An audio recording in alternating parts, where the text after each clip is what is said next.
everybody's attention. Thank you all so much for coming out tonight. Appreciate you being here to talk about Southside Terrace Phase 3. My name is Marilyn de la Peña, and I am with Brenshore Development. We are the co-developer for Southside Terrace Phase 3 in partnership with the Omaha Housing Authority in Canopy South.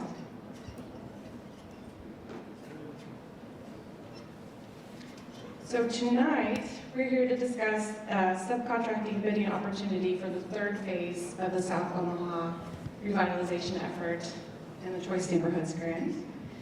This project encourages the participation of small women and minority-owned businesses, all contract bids. Several organizations are present to assist the contractors wanting to bid on this project. You should all have, I believe, one of these papers on your table that identifies all the amazing organizations and partners that are here tonight. We have our general contractor, Sampson Construction, here. We have a table over there. The Omaha City Planning Department's over there. There's Zach Rosa. We have the Greater Omaha Chamber and the REACH program. That's the table over here. Alejandra. Heartland Workforce Solutions is over here to my right. The City of Omaha Human Rights and Relations table's over here. The Purchasing Department is also to my right. Heartland Workers Center is over here. And the Nebraska Business Development Center is also here in BDC. So thank you all for taking time to provide your amazing resources and time. As we go through the presentation, if there's any questions regarding meeting facilitation, you can talk to Alejandra Jimenez. Bidding, Sampson Construction. The federal contracting requirements applicable to the project, Zach Rosa will be your guide. And then any questions related to the construction schedule, you can talk to me, Marilyn, or my colleague, Bill Lukash is also here. So if you have any questions about this schedule or any future phases that we have coming up too.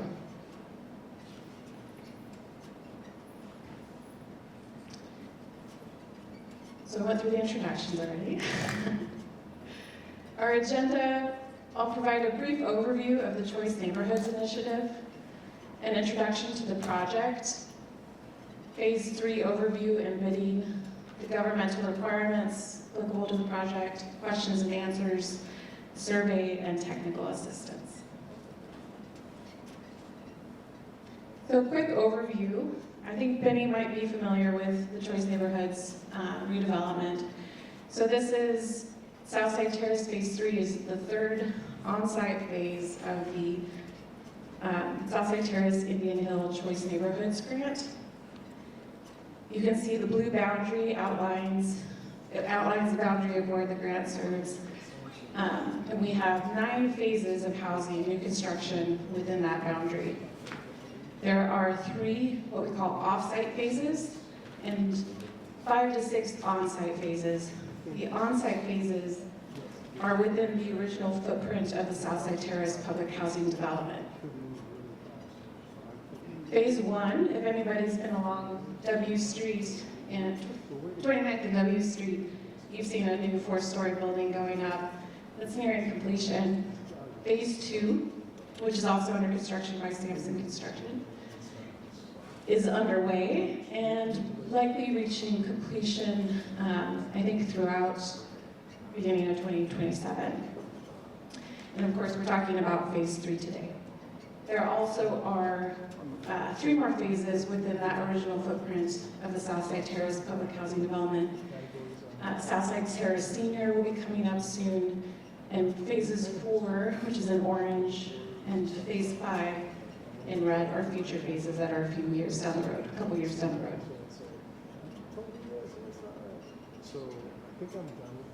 So here's a general overview of the construction timeline.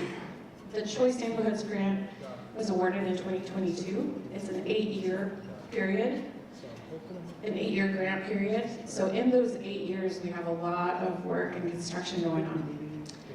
Southside Terrace Phase 1 started in 2024. It's nearing completion, hopefully in the next couple of months. Southside Terrace Phase 2 started construction in summer 2025 and should have some buildings coming along end of this year, hopefully, and then throughout 2027. There are, I should mention that in case anybody's curious. So Phase 1 is a single 92-unit apartment building. Phase 2 is 115 apartments across 11 buildings. And Phase 3 is actually our largest phase by land area and number of buildings. So it'll be 113 apartments across 20 buildings. A lot of different building scales, which the Sam as a team will get into.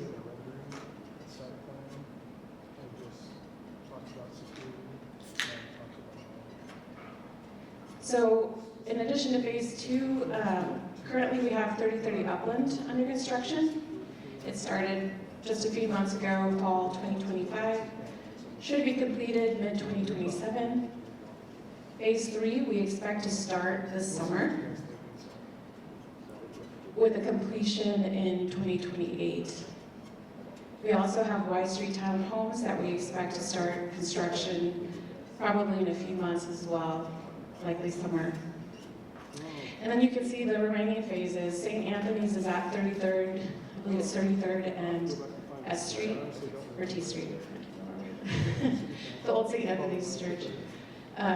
So that will be a project in the future, and then Phase 4 and Phase 5 that I mentioned are within that original footprint of Southside Terrace Public Housing.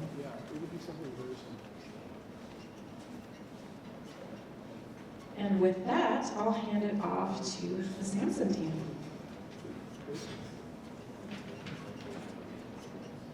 We'll introduce ourselves. I'm Anthony Methy. I'll be the project manager. I'm Brad Elber. I'll be the senior project manager. Sam Neal. I'm project manager as well. We're going to go over just a little bit more detail on the buildings that we're going to build here. I have to step closer.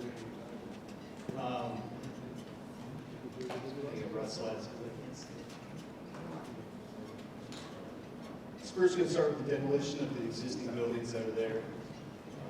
And then after that, removing the utilities and the site grading will follow. Then we'll do the one multi-story or one multi-family 4-story building there in the yellow. It's going to be a typical apartment style building. And then building 2 is a walk-up, accessible from the ground floor. Typical of an apartment style building as well. And then the rest are really townhome type structures. The orange was the 3 stacked flats, so separate entrances. One going up, one going down. And then the others are townhomes, and then the light green shows the 3 single families. So a picture's worth 1,000 words. You can see there what it's going to look like. Different canopies, non-meat awnings in the balconies. A lot of mixed exterior finishes, brick and fiber cement, the metal panels. The storefront glass there on the first floor. And the first floor in the multifamily is going to have a library, a lounge on one side there, and then a conference and a flex gathering also in that building. And also a children's activity. You can see floors 2 through 4 are all consistent and the same. That is the multifamily. And this is the building 2 walk-up. It's the only one with a basement as a storm shelter. You'll see the typical single slope roof throughout. TPO membrane roof. And then this one is typical on the ground floor. There's one building like this. This is going to add 10 units. So the multifamily, to go backwards a little bit, is 51 units with a total of 113. So that tells you that The multifamily is the majority of the units. Building 2 walk up, and then building 3 townhomes. See the ground floor, second floor, third floor, with the roof in between 2 and 3 there. There'll be 4 of those buildings, adding 16 units.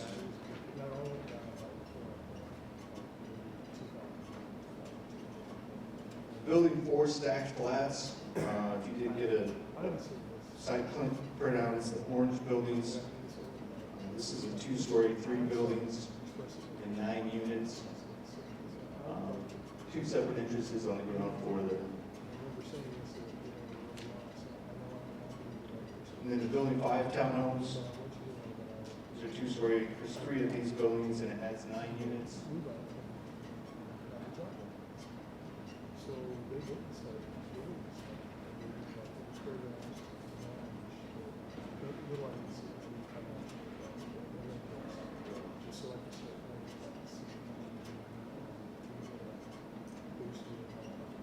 The building 6, you can kind of see the different layouts.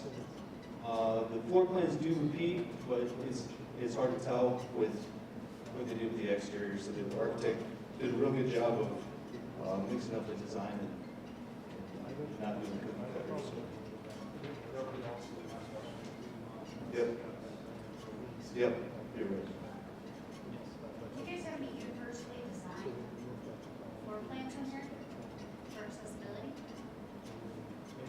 I'm sorry, what? Universally designed floor plans for accessibility? Are there any accessible units? Yeah. I'm not for sure which one, but yes, everything is designed to meet the requirements for accessibility. Not every single unit will be, but a handful. 5% of the units will be fast. Okay. And then lastly, building 7 and 8, they're going to be 2-story single-family homes. There'll be 3 of these units. So the scopes include, it's 20 total buildings in 3 different blocks.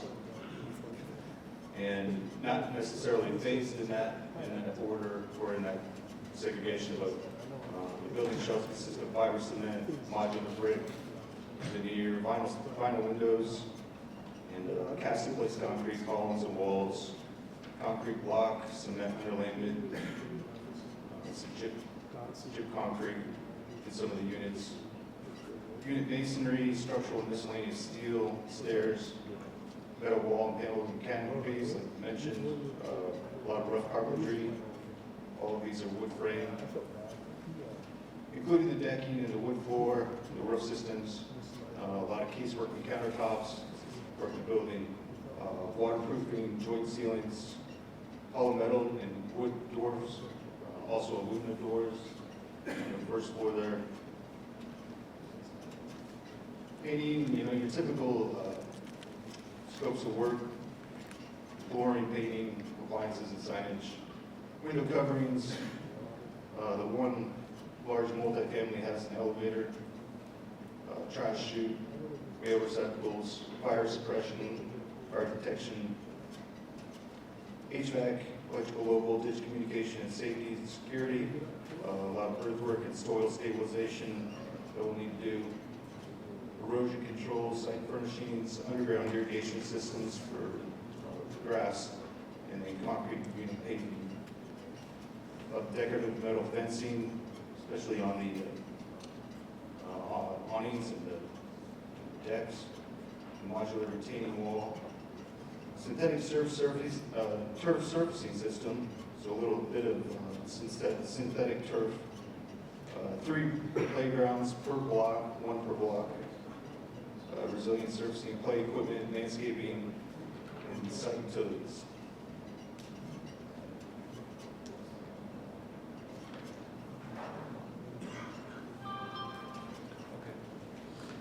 So kind of what Anthony talked about is with the 20 different buildings, it's a very large project. We understand that for some of the discussions that some contractors might not be interested in taking on that entire scope of the 20 buildings. We are eager to get bids from everyone or anyone of anything that might be available. We will try and break out some things or make some things available so that it fits your company, or maybe we can do that. One of the difficult things that when you do break out a bid or break out a portion of it is to compare the other bids, and we have to combine those with some of the other bids to make that happen. But some of the things I'm going to talk about here in a little bit is kind of the bid process of how the documents will be issued and how you submit a bid to Sampson Construction. You guys have that waiting for me? Good. The hope right now is that the contract documents will be issued towards the end of this month, early March. Bidding process will be roughly 3 weeks, so mid to late March of receiving bids. Hopefully everybody has signed the sheet. We'll make sure and get an invite to bid sent out to everybody. And you can take, one of us has a business card, you can take a business card if you don't get an invite, to make sure that you let us know to get that invite sent out to you guys when the plans are available for review. What we have on the screen here is when we send the documents out for bid, there'll be a notification. It'll be an email. We'll also send it to the plan houses that they'll be available.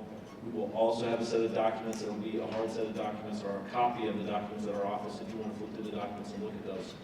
During that 3-week process of the bidding, we will issue what we call bid bulletins, or if there's any updates that the design team needs to adjust, if I'm going to say they want to change a purple wall to pink or whatever it is, then they'll issue an addendum. We'll send that out as a bid bulletin. What will come out in the bid bulletin is also the Sampson bid form. This is kind of a preliminary or a sample that you can see of some of the information that we need you to fill out for your company. There's some different things of potential, some alternates for the job, that decisions if there's something we're looking at to potentially add to the project or not be a part of the project, just depending on how the pricing comes in. There's also on the second page, you probably can't read it, but like what I was talking about earlier, is a breakout of what you could submit if you're not interested or don't have the interest in being able to bid the entire project. There's a handful of things that will be available. You can also we'll make available, if you want, a copy of the Sampson Standard Subcontract if you want to review that. If you are the successful bidder, we'll anticipate that you will go into contract with Sampson and understand that the contract is will be signed, and go from there. Next slide. This slide is kind of more of the bid breakout. Anthony was talking about the different buildings.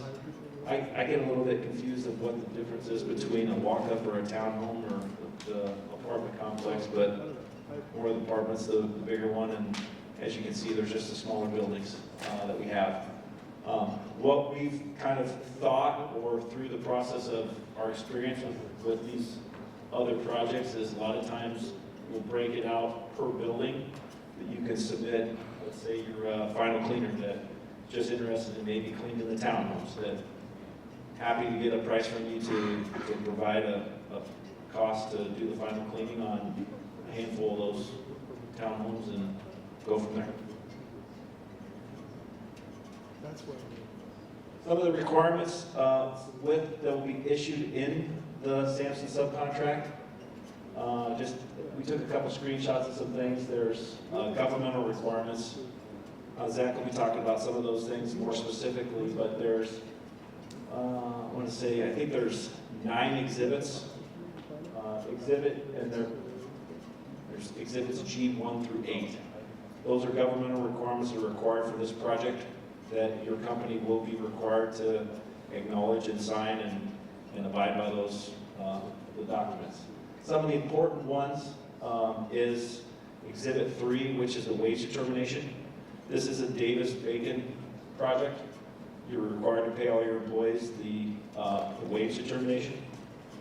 As of now, the government has a set wage determination, but as we get closer to the final contract being issued, the final wage determination will be decided. In the bid bulletin that we issue, we will provide you with a wage determination sheet so that you can determine your bid or help assist you with providing your bid.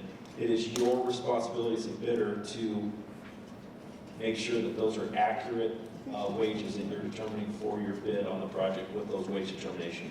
Unfortunately, some of those wage determination sheets don't have every scope or might not have every scope that you might have questions about.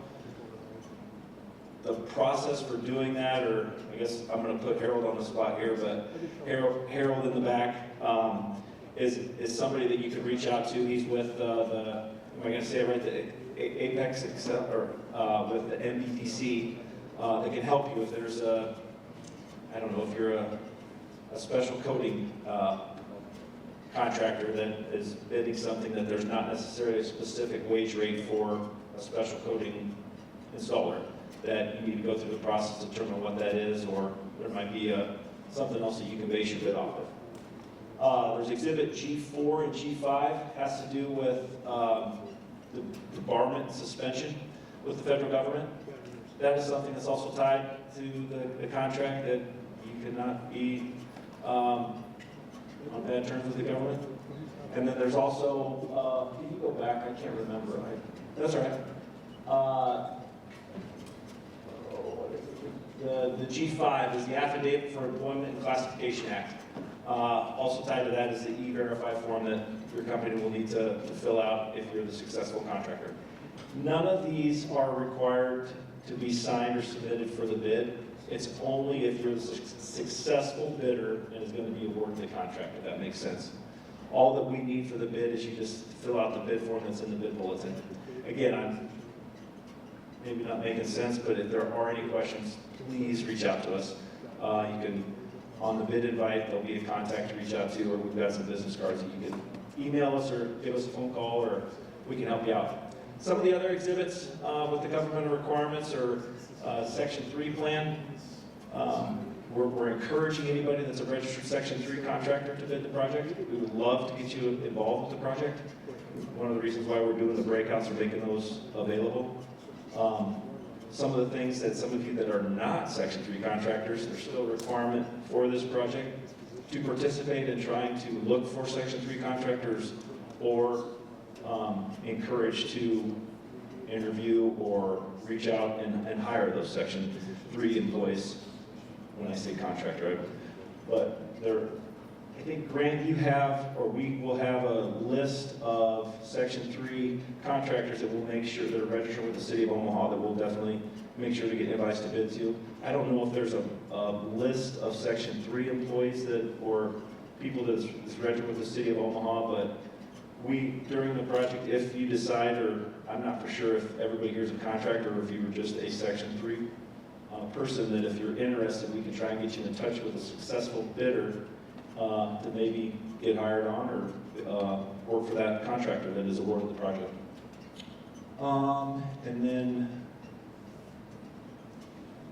a couple other ones, but I don't need to talk about those. So that's about it for the governmental requirements. Next slide is if you're awarded a contract with Sampson, the payment process. We require that you submit a AIA G702, a G703 form.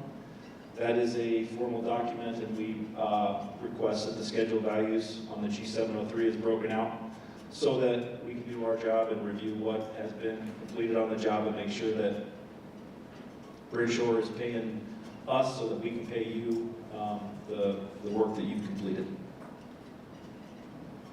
How this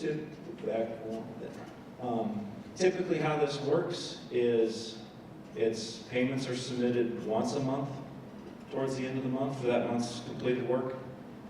Bridgeshore does a very good job of paying. It's typically 30 days after your, I didn't say anything bad there, did I? They're very quick to make payment. Sampson will typically turn that payment around in a week. So from the process of when you submit your pay application, it's roughly 30 to 45 days before you're paid on this project.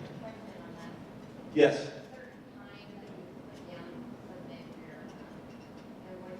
Yes. So once, she was asking, is there a certain time that you need to submit your pay application? Let's say you're Tina, right? So let's say Tina, you're awarded a subcontract. During the process, we'll communicate with you and say, looking forward to the project, here's all the governmental document requirements that you already have, we need you to sign those. Here's some information. It'll be about insurance requirements that your company needs to have. We have, and it'll be available that you can look at for the insurance requirements. We'll also tell you the day that we need the pay application submitted by. If you're wanting to bill for stored materials, there's a process that we have an exhibit or a document for the process for billing for stored lighting fixtures or anything like that if you're an electrical contractor, that Bridgeshore is more than happy to, if the proper documentation is provided with the insurance and pictures and everything that's they are willing to pay and get you paid for that stored material. Yeah, I think that's it with regard to pay application. Go to the next slide. Yes? Do you guys do pre-qualification when you're contracted for insurance? Like, have a website that you have to go on to make sure you qualify for it? We've got a form that you can, she was asking about a pre-qualification process. We do have a form that you can fill out, and you can reach out when we send the invite to bid. You can reach out to Samson for that qualification form to fill out. And we love, if you have not bid to Samson before, we might reach out to you and say, hey, we haven't seen a bid from you guys, or if we do get a bid from you guys, we might ask, hey, can we get some references, or we want to get to know you guys before we step into this big endeavor of completing 20 buildings and make it into a successful project. Back to the Davis-Bacon payroll. Something else that's involved with this project is we will have a consultant. Their company name is Prevailing Wage Consulting. They will assist. They will not complete it for you, but they will assist with getting your certified payroll with the Davis-Bacon requirements submitted to the elation systems. It's a software that the city of Omaha likes to be used, where you make your certified payroll, which has to happen every week. And again, when I say that the Prevailing Wage Consulting is a consultant, they will assist you, but you have to do all the requirements yourself. Some of the other things I maybe forgot, that if you're planning on bidding this job, you have to be registered with the state of Nebraska, and you also have to be SAM.gov registered. It's not necessary that you have to do it in order to bid the job, but it does take a little bit of time if you are not SAM.gov registered to get that taken care of. Yes, Harold? And when I say Prevailing Wage Consulting, Harold Sargas can also assist with getting you SAM.gov registered and get those things taken care of if you are not registered with the SAM.gov or the state of Nebraska. Thank you, Harold.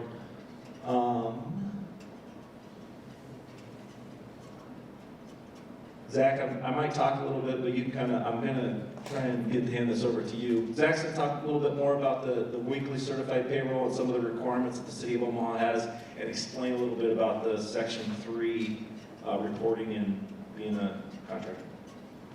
Thank you, Sam. I know Sam already kind of went briefly into Davis-Bacon Section 3, but I'll just kind of be going more in depth and explaining to you in a little more detail. Sorry, steal your thunder. No, you're all good. I appreciate the help. So just a few more things to note on these slides. On the wage determination, you'll probably see at the front and get scared by it. Executive Order 14026 and 13658. They do not apply to this project, so if you see you're paying your employees a certain amount, and you're like, oh, because of these executive orders, I need to pay them more, they don't apply. If you have any questions, you can reach out to me or the Prevailing Wage Consultant. They're more than willing to help.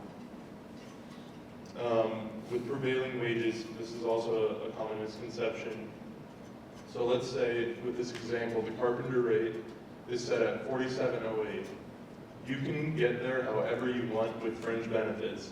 If you're paying, let's say, $30.50 hourly and then $16.58 in fringe benefits, that'd be like health insurance, cash, however you get to that fringe or vision. However you're getting to that 4708, it doesn't matter as long as you meet that prevailing wage in total. Sam also kind of touched on this a little bit earlier. So the required documents, in addition to certified weekly payroll reports, are you'll have to submit your subcontractor agreement that you have with Samson, your employee classification act affidavit. You'll have to be SAM certified or provide a certificate of debarment and suspension form, state of Nebraska contractor registration, proof of E-Verify enrollment, and then indicate whether the firm is a Section 3 business, SEB, or MBE/WBE. You should also be prepared to provide, it doesn't apply to everyone, but we commonly see this with contractors, are fringe benefit plans. If you do choose to pay your employees fringe benefits to meet that prevailing wage, you'll have to provide the plan.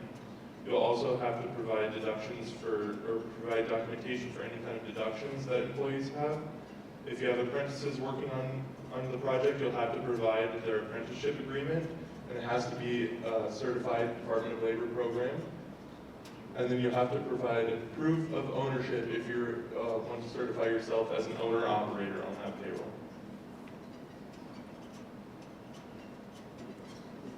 Davis-Bacon meetings and reporting. So prior to each project that we do with Davis-Bacon, I know it can be pretty confusing, so we like to hold a meeting before, and then that meeting should include any owners, supervisors, administrative staff, or anyone who provides certified payroll reports, just so that they can be there to get that information.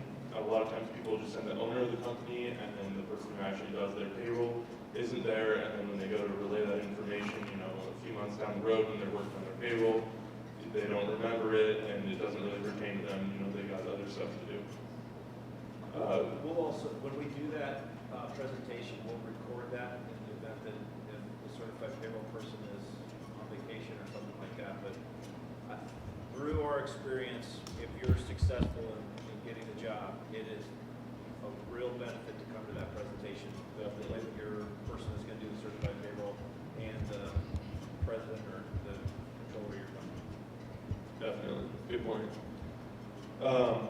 Subcontractors will submit compliance documents electronically using elation systems like Sam was talking about earlier. It's really intuitive, and prevailing wage consultants, they know it like the back of their hand. I'm somewhat handy at it too. I can only see what I can see from the reviewing point. But it's super handy. Once you get the hold of it, it's way easier than submitting paper reports. Yeah.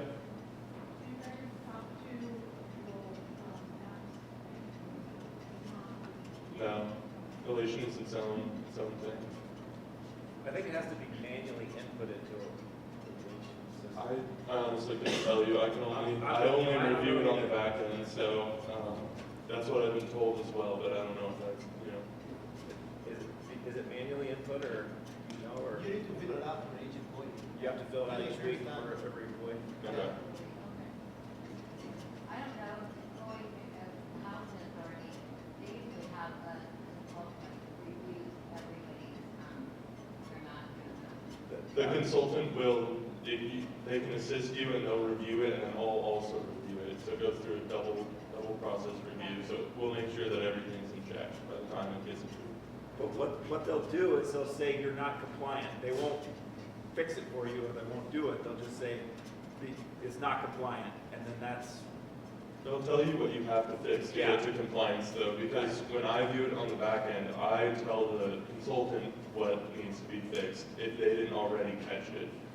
Usually they'll catch most things, but sometimes I have to catch them as well, and then we'll let the business owner or whoever's doing their certified payroll know what they need to fix to get in compliance.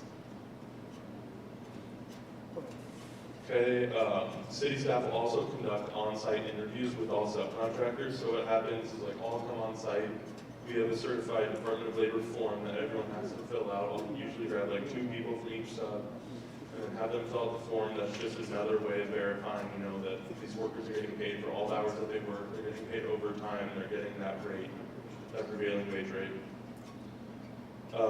And like I said earlier, labor standards compliance officer will evaluate the project's compliance, which is what I said, how we kind of go through the consultant will review it, and then I will also review it.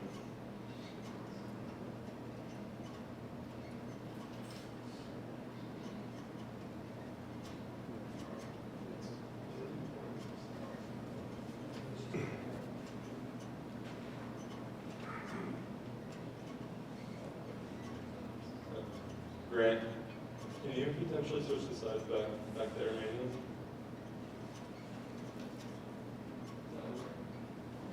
Thank you.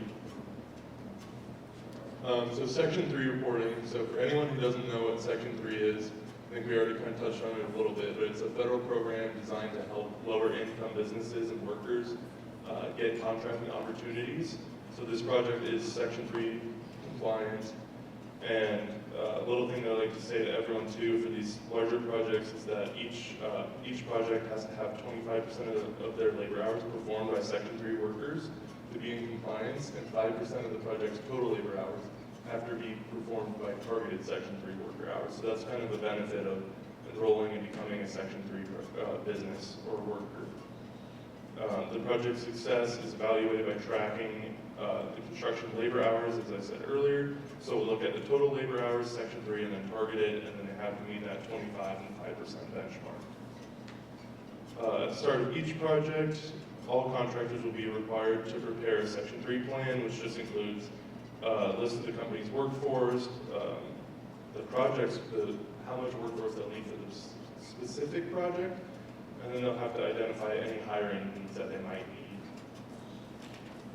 Contractors are also encouraged to engage in any other efforts to train employees and low-income residents. So when you're filling out at the end of the project, you'll have to provide a section 3 report just stating how many hours that you had and then how many outreach efforts that you made to try and fulfill your section 3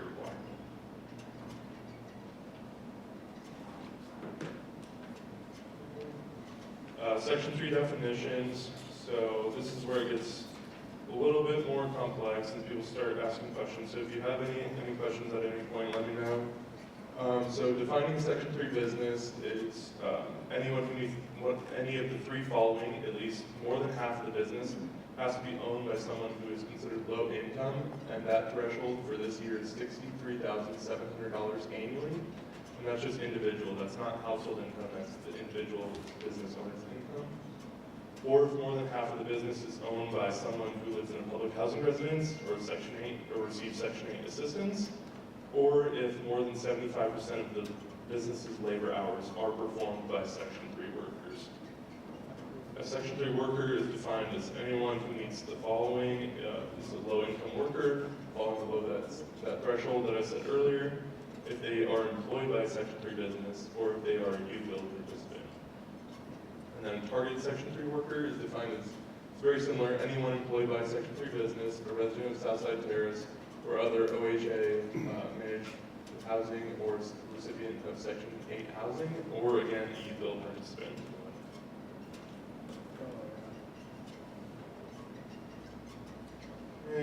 Section 3 documentation required. So if you do want to certify your business as Section 3, this is what you'll have to provide based on how you go about that. Remember those 3 options that I just said a second ago? So if you go that first route, you have to provide proof of ownership showing all owners and their percentage, and then complete a Section 3 worker form for all owners. If you go that second route, you'll have to provide, again, just proof of ownership and then complete a Section 3 worker form for all of the public housing residents. And then if you go that last route on your workforce, you'll have to provide the last 90 days of payroll to the entire company, and then each employee that's on that payroll that you're qualifying as a Section 3 worker will have to fill out a Section 3 worker form. Are there any questions for any of us up here at this time? Yep. Bonding? Bond. I would say that a bond is not 100% required, but each bidder needs to be prepared to provide a bond if going into a subcontract. We'll go through the process of evaluation, like you were asking about the qualification form of whether a performance and payment bond is required for your subcontract. No bid bond is required. Any other questions?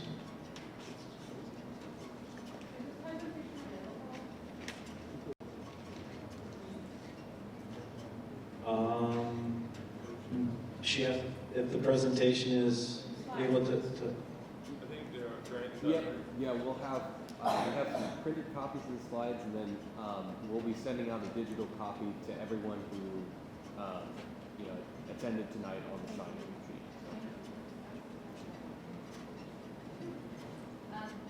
On your previous projects, how many small businesses did you bring on? Of small businesses? I don't know if I couldn't tell you that right now. I'd have to look into that, but I don't know. Hey, would you mind restating that question, just so we have it The question was,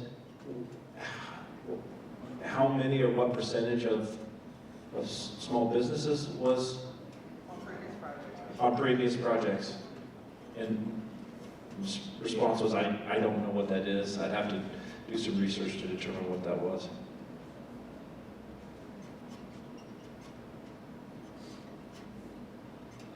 Yeah, that's something that would change depending on each phase of the project, but if that, we could look into that, the city can see if we can have more information on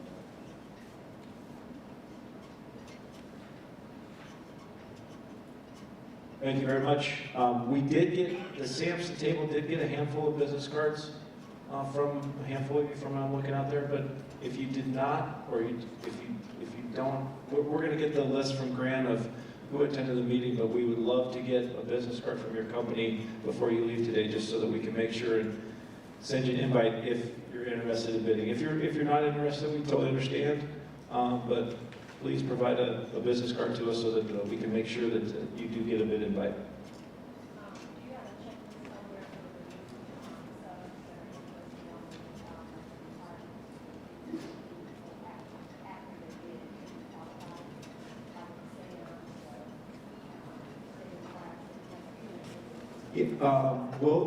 When we send out the invite to bid, in one of the bid bulletins that we'll send out, it will have all of those exhibits that are required, and it'll state the requirements in order to go into the for the contract.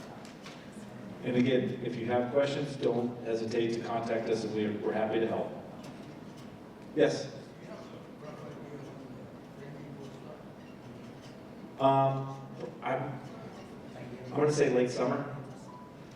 Hope is that demolition will start, financing is June timeframe, and then it'll take some time to get the first set of foundations in and go from there. So anywhere between January and December we'll start.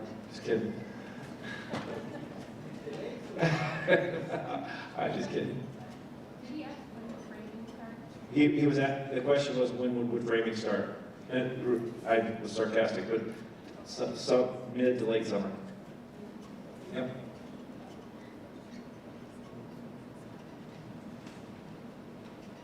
Thank you, everybody, for coming. Primero. Hola, buenas noches, buenas tardes. Mi nombre es Alejandra Jiménez. Soy directora de pequeños negocios emergentes con la Cámara de Comercio de Omaha. Aquí estoy para ayudarles. Esta presentación la voy a hacer un poco corta porque somos poquitos, pero si tienen preguntas, nos vamos a esperar hasta el final, ¿ok? Hoy estamos aquí para hablar sobre la fase 3 de Southside Terrace. Este es un proyecto importante para nuestra comunidad y representa una oportunidad significativa para contratistas y subcontratistas interesados en participar. Antes de comenzar, les pido, como les dije, que guarden sus preguntas hasta el final. Aquí se van a quedar los de Sampson y los de la ciudad para contestar cualquier pregunta, y aquí estoy para traducirles.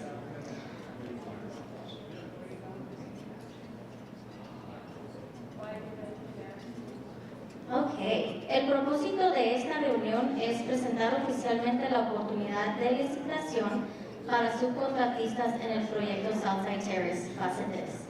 Este proyecto promueve activamente la participación de pequeñas empresas, empresas propiedad de mujeres y empresas propiedad de minorías.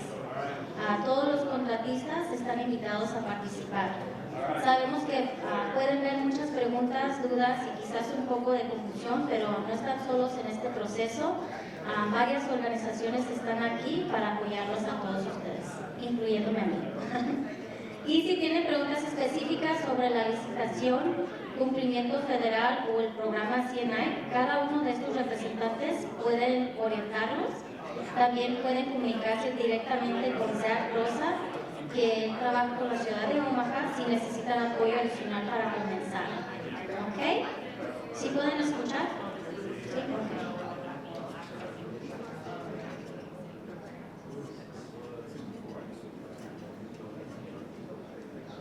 Aquí presente está Southside Construction, Furniture Development, está Canopy South, también está City of Omaha Human Rights and Relations Department, City of Omaha Planning Department, Harlan Workforce Solutions, Nebraska Business Development Center, Harlan Workers Center, y también está Greater Omaha Chamber y la City of Omaha West County Purchasing. So aquí estamos todos para apoyarlos a cada uno de ustedes.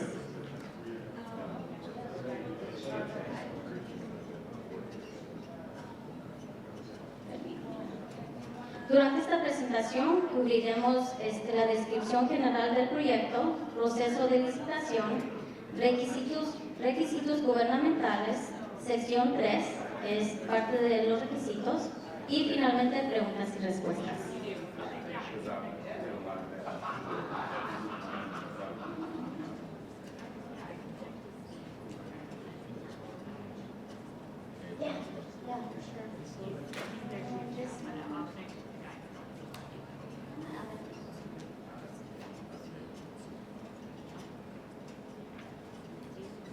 Este desarrollo forma parte de una transformación más amplia bajo el proyecto del programa Choice Neighborhoods. Las fases 1 y 2 ya están en construcción, no sé si han pasado por la construcción, pero ya están en plena construcción, ya se pueden ver. Hoy nos vamos a enfocar solo específicamente en la fase 3.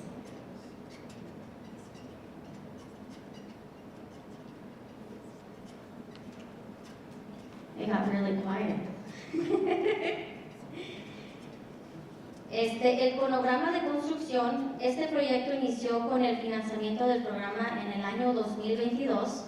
Las fases 1 y 2 comenzarán construcción en el 2025, que ya empezaron. La construcción de la fase 3 está programada para iniciar el verano de 2026. Do you know when the summer is going to be construction? I know it's summer.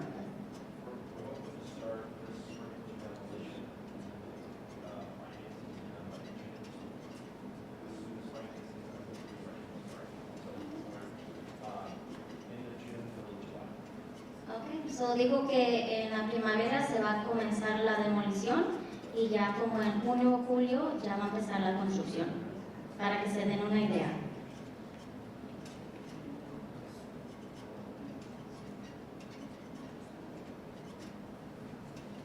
Y aquí está todas las personas del equipo de Samsung. Él es Sam Neo. Si tienen preguntas, él va a ser el que nos las va a contestar. Pero este es el equipo principal de la construcción y la ejecución del proyecto.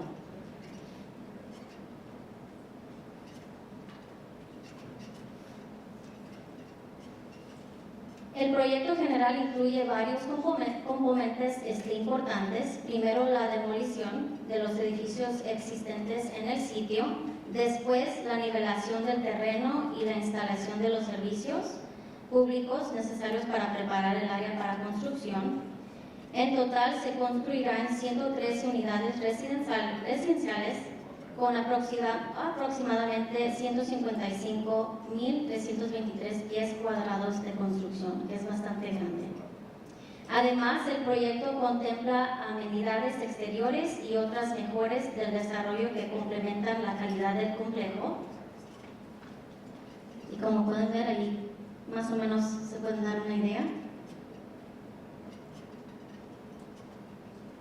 Estos son los diferentes tipos de edificios de construcción, todos distintos tipos de viviendas, y en las siguientes diapositivas los veremos como un poco más de detalle. Ahorita les vamos a explicar lo que cada uno es.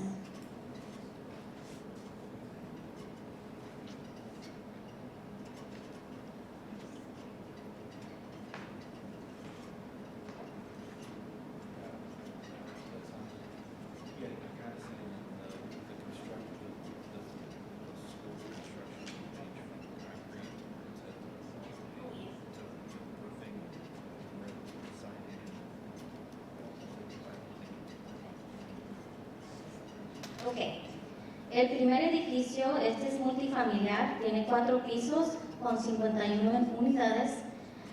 Como pueden ver, ahí está la planta baja o el primer piso y pisos 2 y 4.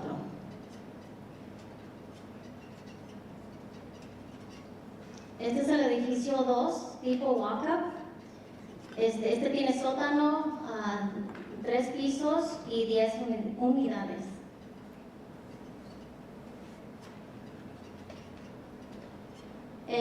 Perdón, ya me estoy pasando.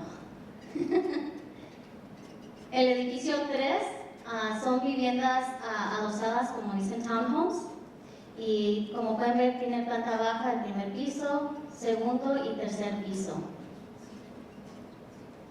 Muy similares todos, pero tienen sus diferencias.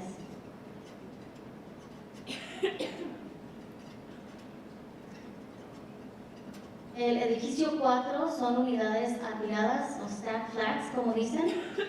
Tiene 2 pisos, 3 edificios y 9 unidades.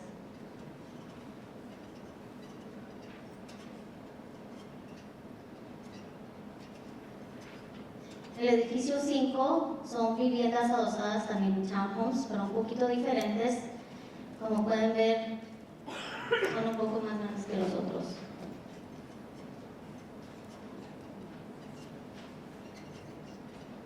El edificio 6 son viviendas adosadas también, townhomes. Estas son de 2 pisos.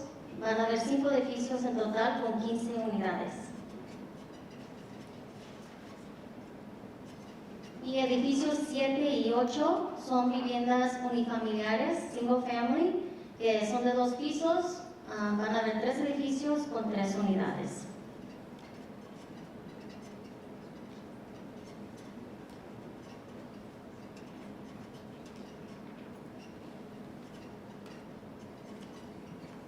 Necesito 4 manos. Ok. El proyecto contempla 20 edificios distribuidos en 3 cuadras. Incluye estructura de maderas, cimentaciones, sistemas mecánicos, eléctricos y de plomería, acabados interiores, exteriores, paisajismo y mejoras exteriores y mucho más. Aquí están describidos también y también les pueden dar una copia de estas, pero no mencioné todo, pero esa es la mayoría.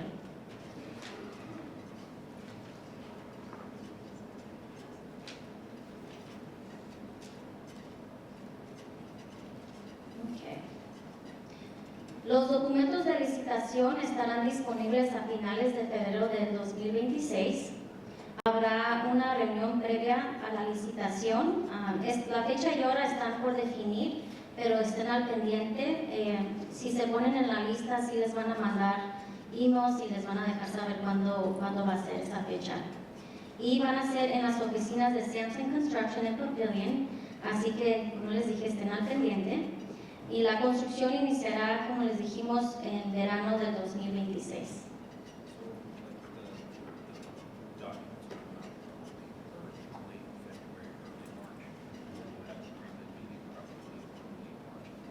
Okay. Los documentos van a salir en febrero y dijo que para la pre-bid meeting, la reunión previa a la licitación va a ser en marzo. Para que estén al pendiente, Pónganos en su calendario. Pero si tienen cualquier pregunta, aquí está el correo electrónico donde les pueden contestar más preguntas. Las propuestas podrán enviarse electrónicamente o entregarse físicamente. Y la dirección están en los paquetes también. ¿Okay?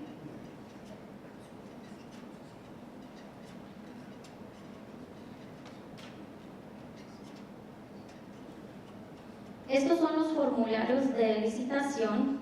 Es importante mencionar que estos formatos son preliminares y pueden estar sujetos a cambios. La versión final será emitada aproximadamente una semana antes de la fecha límite de entrega de propuestas.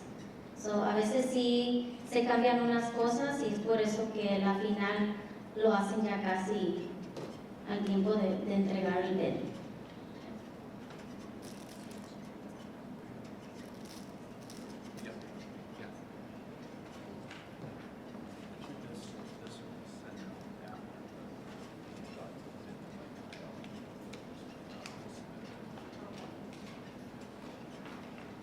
Este documento dijo que va a ser mandado después de que manden los documentos de la información del bid.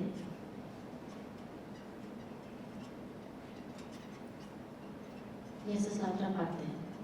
Más o menos así es como se mira. A lot of this on the bid form is allowing bidders to break up the numbers of the entire project, maybe if there's a small portion. Esto ayuda para, por ejemplo, si no quieres obtener todo el proyecto, quizás nomás quieres trabajar en 1 o 2 townhomes, por ejemplo. Entonces aquí este formulario te ayuda a que puedas ser más específico de lo que tú puedes hacer, qué capacidad tienes. Esto ayuda a que por lo menos tengas un pedacito del proyecto y no tengas que hacerlo todo.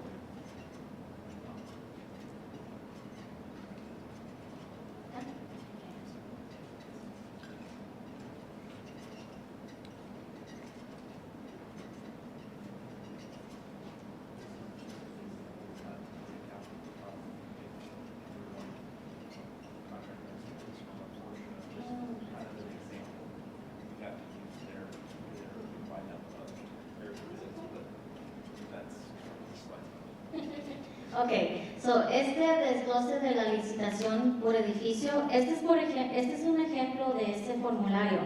Esta persona hace cuenta que ellos van a poder hacer un poquito de todo en cada edificio. Y ahí le pusieron vivienda unifamiliar, 2 pisos, 2 unidades, y ahí le van a especificar qué es lo que pueden hacer. Pero esto es un ejemplo, todas las propuestas deben presentarse desglosadas por edificio, división y sección de especificaciones, porque necesitan saber lo que ustedes pueden hacer.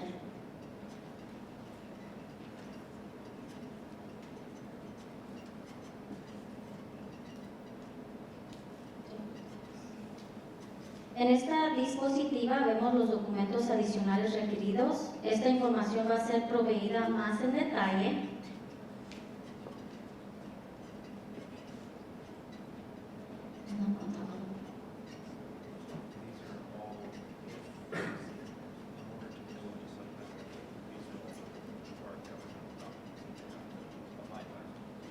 Todos estos requisitos son los que tienen que se requieren básicamente para poder ser parte del proyecto.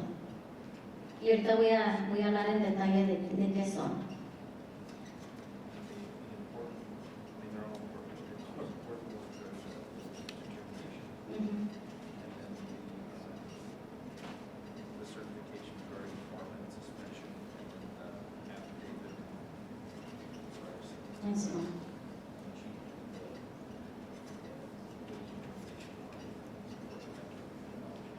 Ok, básicamente lo que está, los más importantes, bueno, todos son importantes, pero sí los que son bien específicos y que se requieren es el proceso de pago G702 y G703, básicamente es el proceso de pago.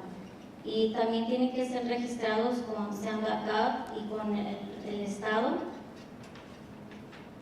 Y eso es para que los pagos se puedan someter.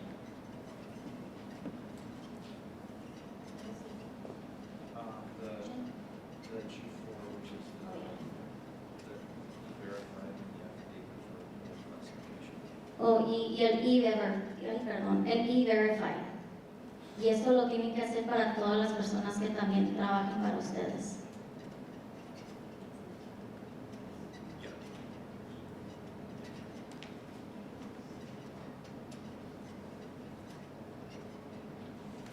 Y ya más o menos hablé de esto, del proceso de pago. Así es más o menos lo que se mira.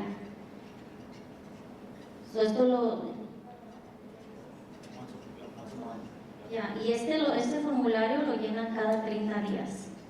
Una vez al mes se llena para que les puedan pagar.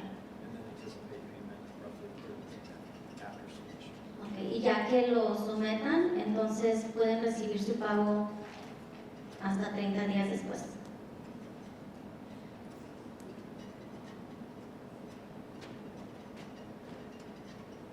Esta es la sección favorita de todos.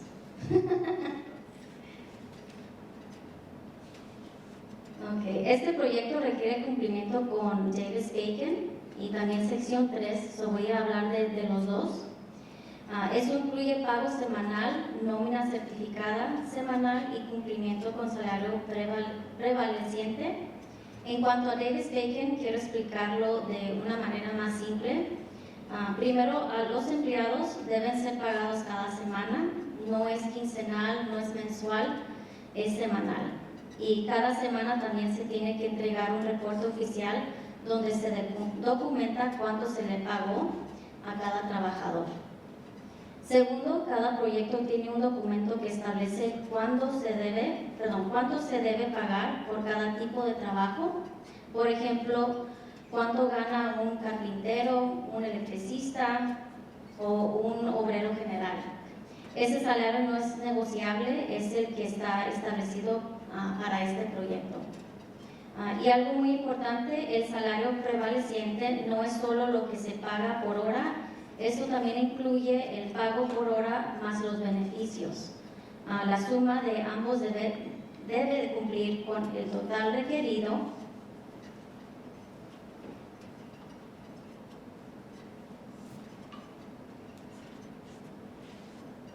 con tres cosas claras: para pagar semanalmente, reportar semanalmente y pagar exactamente el salario que corresponde según la clasificación del trabajo. Entonces cada trabajo es diferente pago.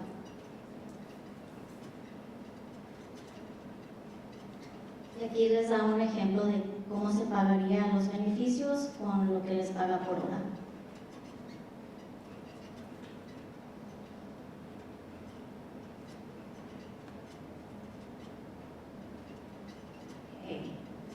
Además de la nómina certificada semanal, hay otros documentos que también va a tener que entregar. Primero, el acuerdo de subcontratista, eso es parte normal del proceso contractual. También deberán presentar documentación que se confirme que están correctamente registrados, como el registro en SAM.gov, el registro como contratista en el estado de Nebraska, y el comprobante de inscripción en E-Verify. Además, deberán indicar si su empresa califica como sección 3, SCB, MBE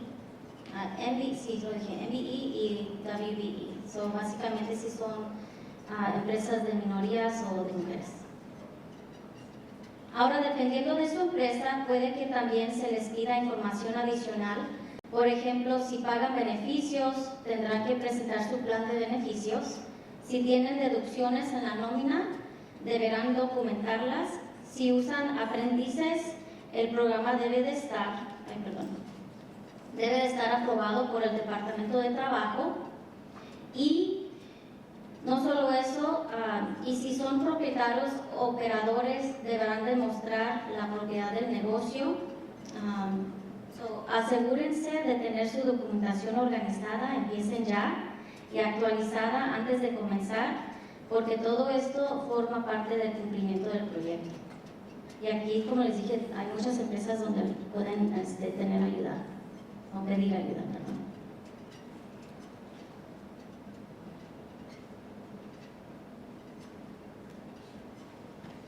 Okay. Ahora, reuniones y reportes de Davis-Bacon. Antes de que inicie el proyecto, habrá una reunión obligatoria de orientación sobre Davis-Bacon. Es importante que no solo asiste el dueño, sino también los supervisores y la persona que maneja la nómina, porque allí se explicará exactamente cómo deben prepararse y entregarse los reportes. Esto es muy importante cuando son parte de un proyecto con Davis-Bacon, que cumplan con los reportes. Toda la documentación de cumplimiento se enviará electrónicamente a través del sistema Relation Systems y estarán trabajando directamente con el consultor de cumplimiento del contratista general. No van a estar solos en el proceso, pero sí deben seguir las instrucciones correctamente. También es importante que sepan que el personal de la ciudad realiza entrevistas directamente en el sitio con los trabajadores. Esto es normal, es simplemente una manera de verificar que lo que aparece en la nómina coincide con lo que realmente está ocurriendo en el proyecto. So, pueden ir a visitarlos, es lo que significa eso. Y finalmente habrá un oficial de cumplimiento que supervisará que todo se esté haciendo correctamente y que pueda ayudar si surge alguna duda o situación. Como les dije, habrá orientación, supervisión y seguimiento, y todo debe manejarse de manera organizada y transparente.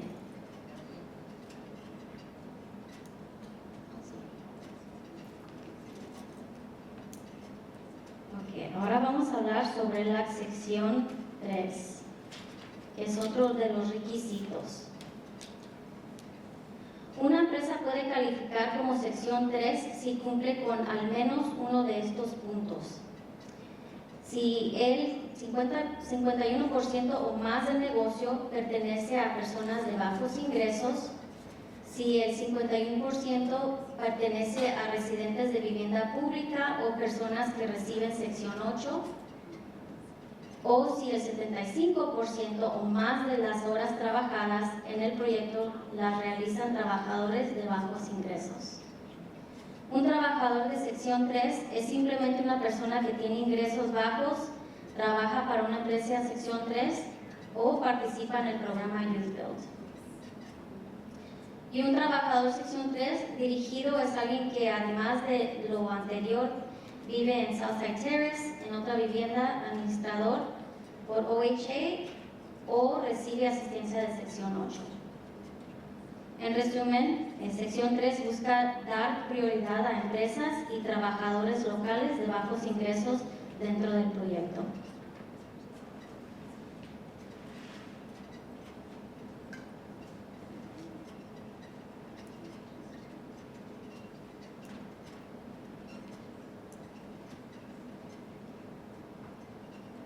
Ahora, en cuanto a la documentación de sección 3, es bastante sencillo.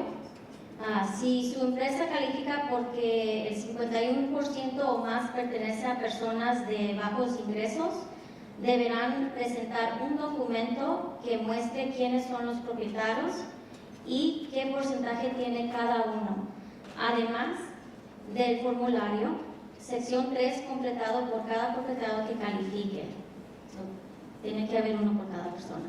Si califican, porque los dueños reciban vivienda pública o sección 8, se presenta esa misma prueba de propiedad y el formulario correspondiente.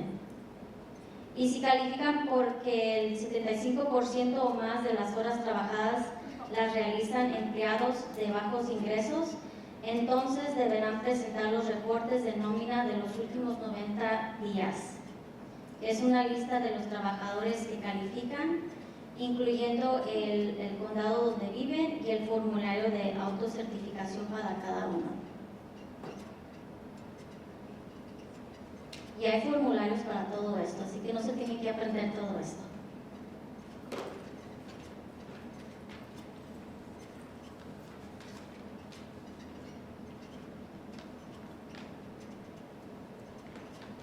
Hablamos un poquito de los reportes con Davis Bacon y este tiene sus propios reportes.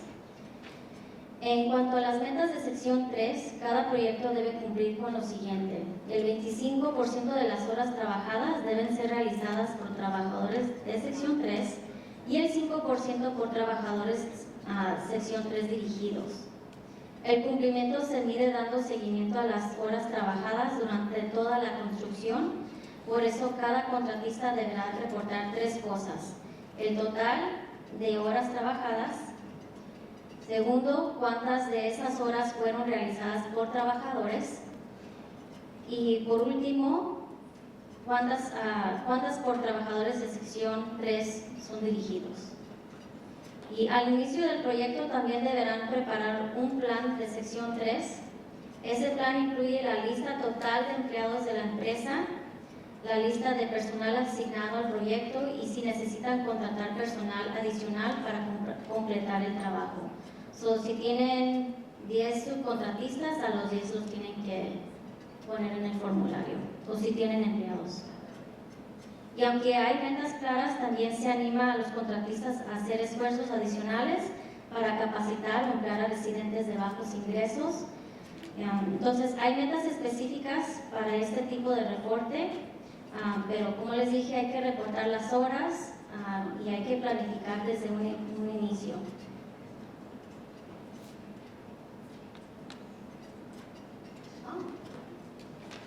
Abrimos el espacio para preguntas. ¿Tienen preguntas? ¿Nadie?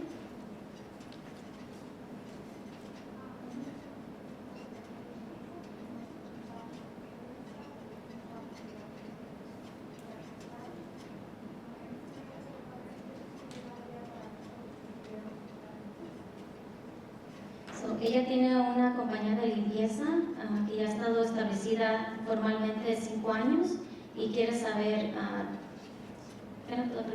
si hay probabilidades de que tú puedas ser parte de este proyecto, ¿verdad?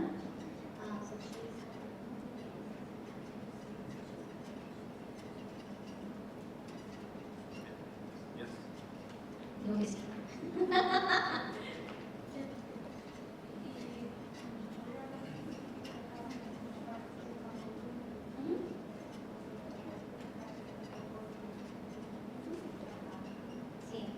Básicamente preguntó que si yo le puedo dar asistencia en español para llenar los formularios o si le falta algo, y sí, yo les puedo ayudar con eso. Y también puedo ayudarles con la traducción con Samson. So she asked it.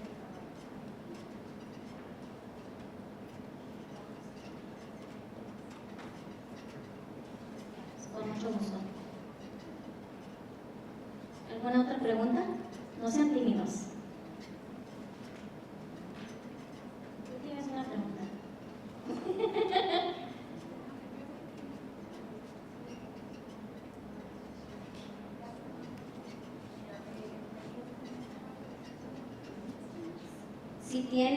Si vives en una vivienda con sección 8, esa es una de las calificaciones para ser parte de Section 3.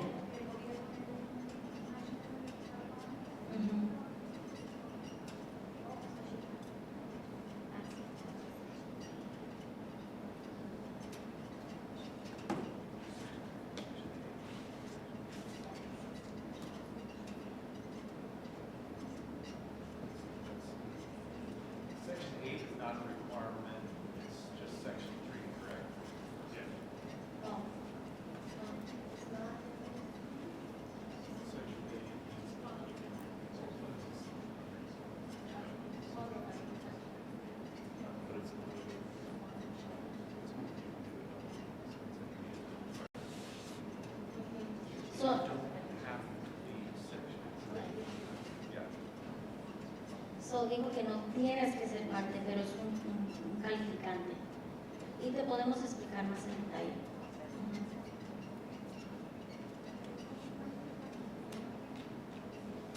Y no tienes que ser.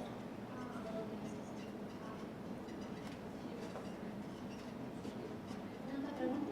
Ok. Bueno, si tienen preguntas aquí van a estar un ratito más. Si están interesados en participar en este formulario, escanean el QR code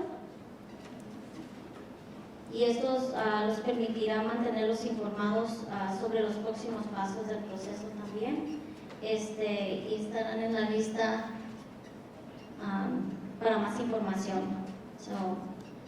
Antes de retirarse, asegúrense de pasar por las mesas por si tienen preguntas, si necesitan asistencia técnica cualquiera o quieren hacer una cita con alguna de las organizaciones que están aquí.